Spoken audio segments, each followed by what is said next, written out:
மக்களே இன்றைக்கி என்ன வீடியோன்னு பார்த்தீங்கன்னா மண்ணை வெட்டி காயப்படுறதா மக்களே. மண்ணை வெட்டி நாங்கள் 2 நாளைக்கு நல்லா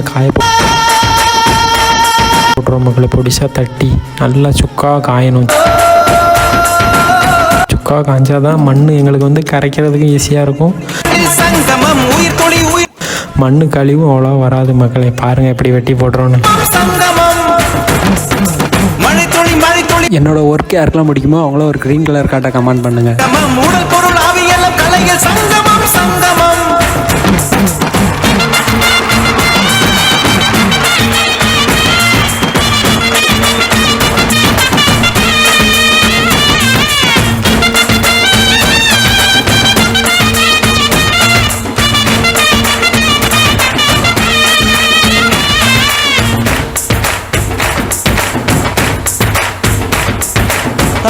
கண்ட